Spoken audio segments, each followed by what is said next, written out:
Hello à toi, on est dans la nature directement et dans cette vidéo aujourd'hui je vais pouvoir te présenter tout le travail que j'ai effectué avec une élève pendant plus de 3 mois. Donc on va analyser ses finances et son budget. Cette élève pensait être nulle avec son argent.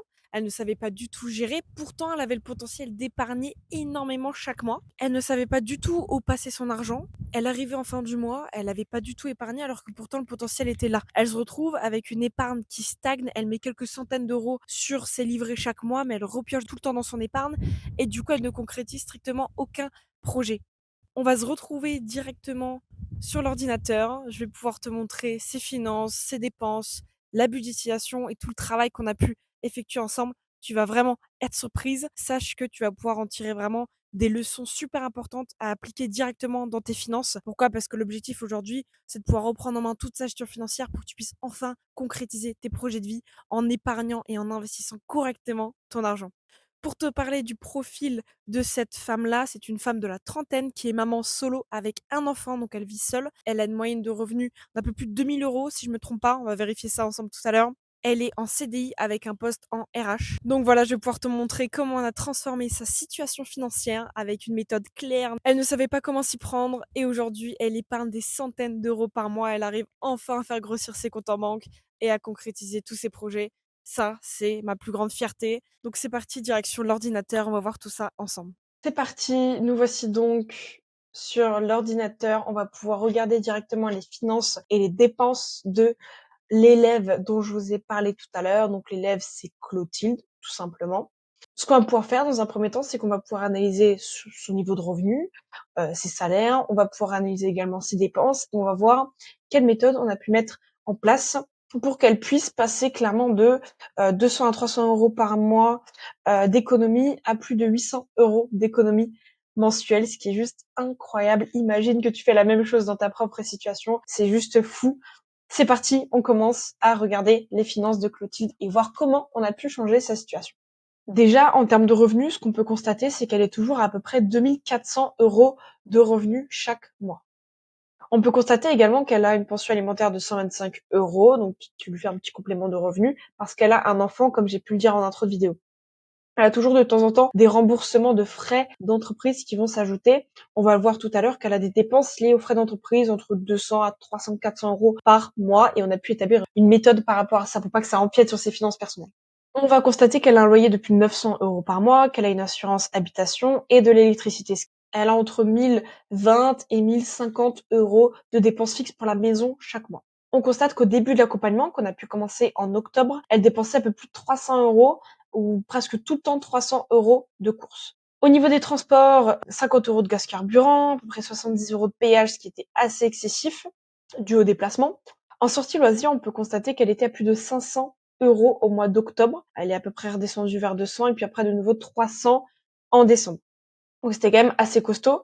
La chose qui est juste folle, c'est qu'elle dépensait plus de 395 €, donc presque 400 € chaque mois en restaurant fast-food. C'est juste énorme en réalité. Enfin, tout dépend pour chacun, mais en réalité, oui, 400 € de fast-food restaurant, c'est juste énorme. Et le truc qui est fou, c'est qu'en fait, au tout début, je lui disais, mais combien tu dépenses concrètement en restaurant et en fast-food? Elle me dit, voilà, Léa, je sais que je vais dépenser beaucoup. Par contre, je peux pas te dire le montant.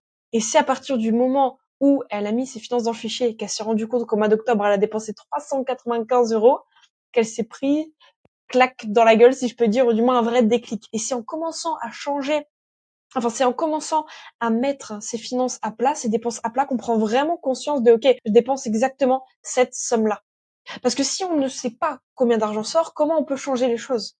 On peut que changer les choses qu'on sait. Si on ne sait pas, on ne peut pas les changer. On peut modifier uniquement ce qui est mesurable. C'est pour ça que c'est important, avant même d'établir un budget, un plan, une stratégie d'investissement de je ne sais quoi, de suivre ses dépenses et de savoir exactement combien sort de notre poche chaque mois. C'est primordial. Si vous savez pas combien d'argent sort de votre poche, vous voulez aller où? Donc voilà, elle a vraiment pris conscience que presque 400 € sortaient chaque mois en restaurant fast-food, ce qui est juste énorme. En santé, donc elle dépensait quelques trentaines d'euros. Là, en décembre, elle était à plus de 160 €, 80 €. Vacances, il n'y avait pas grand-chose. En détente, à peu près 25 € par mois d'ongles. En termes d'abonnement, elle était à plus de 86 € en téléphone, internet, abonnement, 10 € d'iCloud et 12 € de Darty Max, leur fameuse garantie Darty. En centre d'intérêt, elle dépensait donc plus de 114 € de cadeaux. 180 € de cadeaux et plus de 1 000 € de cadeaux en décembre. Faut savoir que l'accompagnement, on l'a commencé en décembre. On a commencé l'accompagnement en décembre et elle a mis ses finances de octobre, novembre, décembre dans le fichier. Donc on a commencé vraiment à reprendre les choses en main à partir de décembre, janvier. Enfin même si ce n'est janvier, début janvier, on a commencé ensemble. Avant j'ai dit octobre, mais c'est complètement faux. On peut voir qu'elle dépensait pas mal en Noroto, maquillage, divers, beaucoup de centres d'intérêt, entre 100 et puis 1 500 €. C'était vrai. En fait, il y a aucune structure, strictement aucune structure dans ses dépenses. Et elle épargnait. Effectivement, elle épargnait un petit peu. Elle mettait à peu près 320, 370, allez, 380 € par mois d'épargne. Elle avait 50 € qu'elle mettait dans son fonds d'urgence, 100 € dans son épargne commune avec sa sœur, 220 € pour son enfant et 10 € sur un autre livret pour son enfant également. Et elle avait constamment des frais bancaires assez élevés. Plus de 20 € de frais bancaires par mois, c'est assez élevé. Et ensuite, elle avait une sacrée mensualité, 530 € dans une mensualité pour le canapé, ce qui est énorme. En réalité, elle a fait un paiement plusieurs fois pour s'acheter un canapé. Et puis après, donc là, il y a tous les frais professionnels dont je te parlais tout à l'heure. Donc voilà. On peut voir que ces 3 mois-là, octobre, novembre, décembre, elle a constamment été à découvert. 1 167 € de découvert, 883 € découvert et 1 143 € de découvert. Quand c'est en rouge, c'est que tu es en négatif sur ton compte en banque. Par contre, quand c'est en blanc, c'est que tu es en positif, qu'il te reste de l'argent sur ton compte en banque une fois que tout a été sorti de ton compte courant. Donc voilà par rapport aux dépenses de Clotilde. Comment on a fait pour passer de 380 € d'épargne, parce qu'il faut savoir qu'elle épargnait 380 € par mois, mais elle repiochait tout le temps dans son épargne. Donc c'est comme si elle épargnait 0 à 50 € par mois. Comment on a fait pour passer de ce stade-là à épargner presque 900 € par mois? Quelle est la formule? Quelle est la recette magique? Quel est ce secret? Ben, je vais te l'expliquer de suite. Le secret, c'est pas de couper toutes ces dépenses, non. Le secret, c'est déjà de prendre conscience de ces dépenses et puis ensuite de budgétiser et d'optimiser certaines choses. On a pu mettre certaines choses en violet qui sont donc des budgétisations, donc des choses en rose. Par exemple, là, on peut voir qu'elle avait plus de 300 € de courses. On s'est dit, OK, on va essayer de fixer une limite, voilà, de 215 et ici 225 €. Donc, on se fixait une limite de courses à ne pas dépasser. Donc, en fait, le but, c'était pas de se restreindre ou de dire, non, mais je vais m'en acheter, je vais m'en nourrir. Pas du tout. C'est juste d'instaurer une limite qui est à la fois réalisable et à la fois cohérente et réaliste. Et au final, elle l'a fait.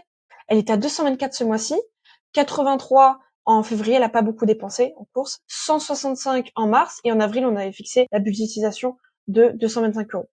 Nourriture, invitation, pareil. Là, on se fixait du coup à chaque fois un petit budget de 50 €. Et l'école enfant, bah ça, en fait, on peut pas trop prévoir parce que ça dépend de l'enfant. On peut voir par contre qu'au niveau des revenus, tout était pareil. Je veux dire là, elle avait 2005, 2007, même 3200 en décembre. Et puis ensuite, c'était 3004, 2009, 2005. Et ensuite 2007. Donc en fait, on est toujours sur ce truc de entre 2005 et 2007, sauf les mois de décembre ou janvier, elle a eu pas mal d'argent. Au niveau des transports, là, on peut constater qu'en fait, elle avait pas mal dépensé ces derniers mois-là. Et dès qu'on a commencé l'accompagnement, ok, 0 en carburant. Donc au final, parce qu'elle a plus fait de déplacement avec sa voiture, étant donné qu'elle utilisait la voiture professionnelle. Et on a mis en place une méthode pour que ses frais professionnels puissent partir sur un compte professionnel, donc une enveloppe professionnelle, pour vraiment séparer son compte pro de son compte perso. Payage, elle a également pu réduire, elle est passée à 17,60. La petite amende qui fait pas plaisir en mois de janvier.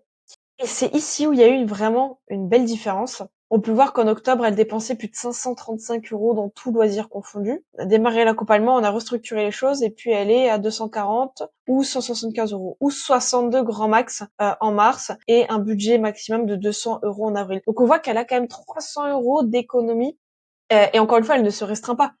Elle a 100 €, 180 €, ici elle a 100 € ici, 180 € ici de budget. Donc en fait, elle ne se restreint pas du tout. C'est juste qu'en fait, on établit des limites qui lui permettent à la fois de se faire plaisir, mais à la fois de garder du cash pour pouvoir épargner et investir.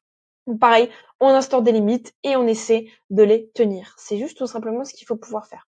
Le problème, c'est que c'est pas des choses que tu vas pouvoir faire toi dans ton quotidien seul si t'as déjà pas un suivi de tes dépenses et si tu commences pas déjà à mettre les pieds dans le plat. Aussi, ce qu'il faut savoir, c'est que au-delà de ça, il y a toute la partie coaching. Moi, je sais que j'ai pu vraiment changer ma vie quand je me suis fait accompagner et coacher. J'avais beau utiliser tous les fichiers du monde, j'avais beau suivre mes dépenses comme je le voulais et comme je le pouvais, je n'arrivais pas à changer les choses. Pourquoi? Parce qu'il me fallait un mentorat. Alors, je dis pas que c'est le cas pour tout le monde, loin de là, mais je sais que la plupart des personnes, 80% des personnes, réussissent vraiment à changer les choses, que ce soit dans leurs finances, dans la nutrition, dans le sport, à partir du moment où ils ont un coach. C'est pas le cas de tout le monde, encore une fois, mais ça fait vraiment la différence. Et là, le fait que Clotilde ait à la fois un suivi de ses finances, à la fois une coach derrière pour l'éduquer financièrement, pour faire des suivis chaque semaine avec elle, pour faire le point sur ses finances, ses dépenses, sa relation à l'argent, comment elle se sent au quotidien avec son argent, est-ce qu'elle se frustre ou pas, comment je vais pouvoir l'aider au quotidien. Le fait d'avoir vraiment un pilier et une personne qui va l'aider chaque semaine et chaque jour au final dans ses finances, bah, ça change vraiment la donne parce qu'on se sent vraiment accompagné. Au niveau de la santé, on n'a pas pu forcément changer les choses. Quelques dépenses par-ci par-là, médicaments, voilà. Ce sont des choses qu'on n'a pas, qu'on ne peut pas forcément calculer.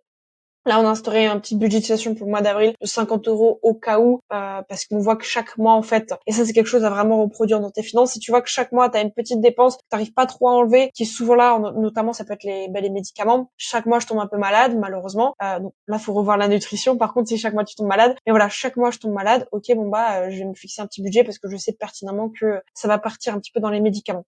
Donc voilà. Ensuite, voilà, je sais que chaque mois j'ai 30 euros, tac, qui part dans les ongles. Donc là, en fait, on va tout simplement remettre ce budget-là chaque mois. On va pas forcément optimiser quoi que ce soit. Là, il y a eu une bonne petite optimisation au niveau de l'accompagnement des abonnements, pardon. Elle passe de 86 euros, donc d'un groupement de téléphone, internet, la télé et l'accompagnement 10 heures, 86 euros à 52 euros l'abonnement. Donc c'est exceptionnel, à plus d'une trentaine d'euros d'économie. Donc ça fait vraiment la différence, une trentaine d'euros par mois, une trentaine d'euros par-ci, par-là, 10 plus 20 plus 30 plus 40, ça fait des belles sommes au final chaque mois et chaque année. Donc là, on a pu économiser 30 euros ici. On a également enlevé le Darty Max parce qu'on en a conclu clairement que la garantie ne servait strictement à rien. Donc on l'a enlevé, c'est 12 euros de plus par mois. C'est assez intéressant. Au niveau des centres d'intérêt, en décembre, elle a fait un peu n'importe quoi au niveau des cadeaux. On peut voir qu'elle a dépensé plus de 1000 euros de cadeaux. C'est assez élevé en réalité. Et chaque mois, il y avait à peu près une centaine d'euros de cadeaux. Pareil, action, là, plus de 125 euros d'action, du maquillage, autre, des choses qu'on ne sait pas, Noroto, etc. C'est tellement fou que ça varie entre 100 et 1500 euros les centres d'intérêt. Mais c'est pas normal. On est censé se fixer un budget mensuel pour ça. Combien j'ai envie de dépenser dans mes loisirs chaque mois et combien je peux dépenser dans mes loisirs chaque mois également. Au final, on a restructuré les choses. Elle a même rien fait en termes de centres d'intérêt en février. Par contre, en janvier, elle a dépensé une petite centaine d'euros et en mars également. C'est comme ça, en optimisant petit à petit chaque petit poste de dépense, que tu vas pouvoir faire de grosses économies. Et avec la budgétisation qui suit et la structure en fait dans tes finances, tu vas pouvoir épargner. Bien sûr, bon ça je vais y revenir après, mais en fait ça suffit pas d'économiser un petit peu, d'optimiser et de se dire bon allez je vais tenir cette ou cette limite. Le but c'est qu'avec le cash restant, tu l'épargnes, mais surtout que tu l'épargnes au début du mois. Parce que si tu ne le fais pas au début du mois, à quoi bon de faire tout ce travail-là? Tu vas avoir de l'argent sur ton compte en banque, encore qui traîne parce que t'as pas épargné. Au final, fin du mois, il te restera zéro. Pourquoi? Parce qu'il te restait de l'argent. Et du coup, tu l'as dépensé. C'est toujours comme ça. Et ici, au final, on se rend compte qu'avec la budgétisation qu'on a mis en place, les économies qu'on a pu effectuer, 50, 100, 200 euros par-ci par-là, on se rend compte que le potentiel de son épargne est bien plus élevé qu'elle avait auparavant. Au-delà de ça, ce qui a changé, c'est pas seulement le fait d'épargner plus, mais c'est d'arrêter de piocher dans l'épargne. Et pour ça, il faut changer sa relation à l'argent.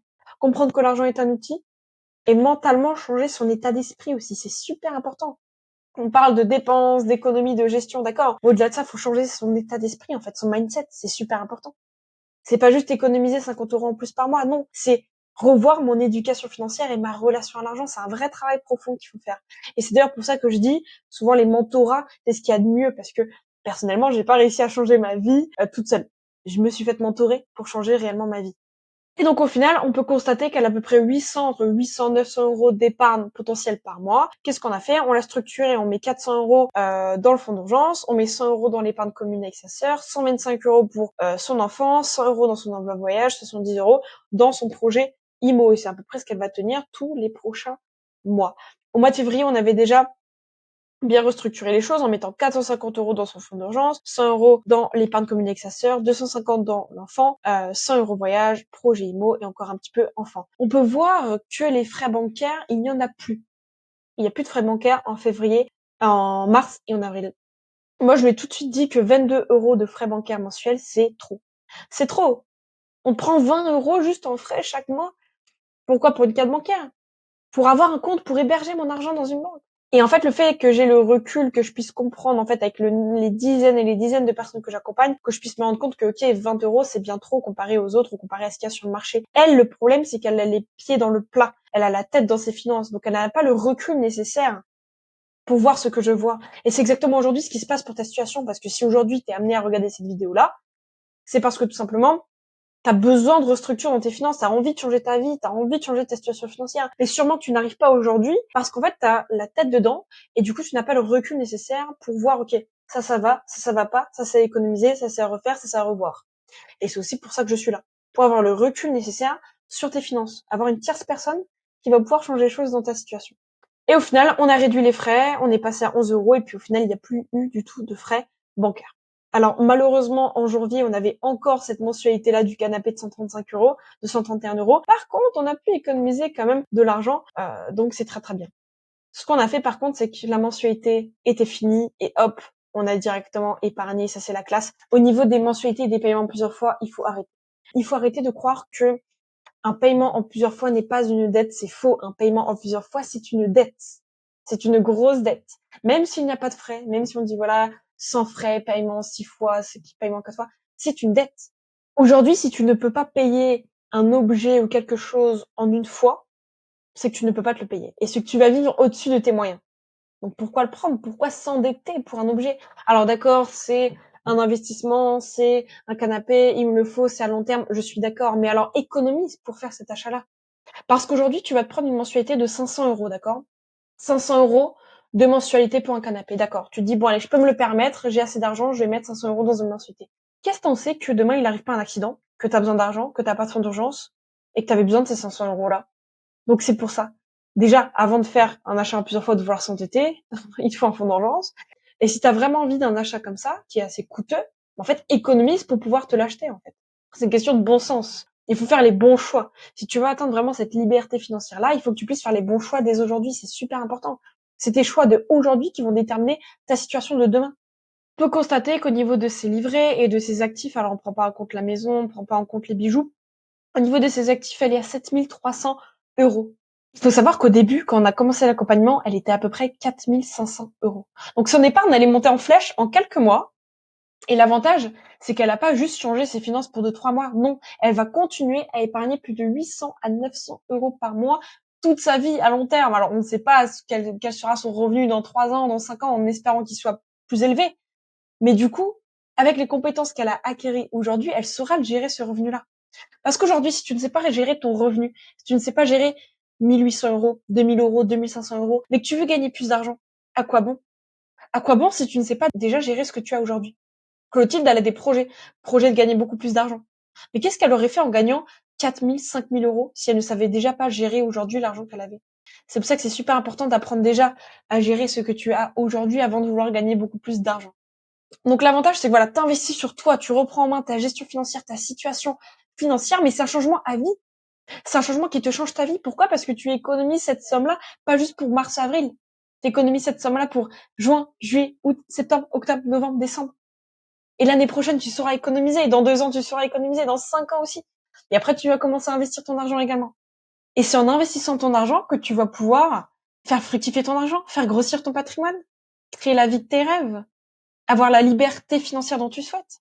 Voilà, j'espère que cette étude de cas, que cette analyse a pu t'aider, que tu peux voir vraiment en profondeur les dépenses et les finances d'une élève que j'ai pu accompagner. Tu as un bilan financier 100% offert avec moi. On aura un appel ensemble d'une trentaine de minutes pour analyser, approfondir ta situation et que tu puisses repartir avec un plan clair et des conseils sur ta situation financière. Bien évidemment, si tu as envie d'un coaching personnalisé, donc aller plus loin, on peut également. Donc on verra ça à la fin de notre bilan financier qu'on aura fait ensemble. Le lien est directement disponible dans la description. Réserve dès maintenant ton créneau, c'est 100% gratuit. En tout cas, c'est avec grand plaisir d'avoir effectué cette vidéo-là. Dis-moi si ce format te plaît et tu veux que j'analyse d'autres élèves. J'ai accompagné plus d'une quarantaine de personnes jusqu'à aujourd'hui. Donc n'hésite pas, je peux analyser d'autres profils, d'autres élèves que j'ai pu accompagner. C'est vraiment avec grand plaisir. J'ai adoré faire cette vidéo. Et n'oublie surtout pas, tu peux créer ta propre réalité dès aujourd'hui. Alors reprends le contrôle de tes finances et de ta vie. À bientôt, c'était Léa.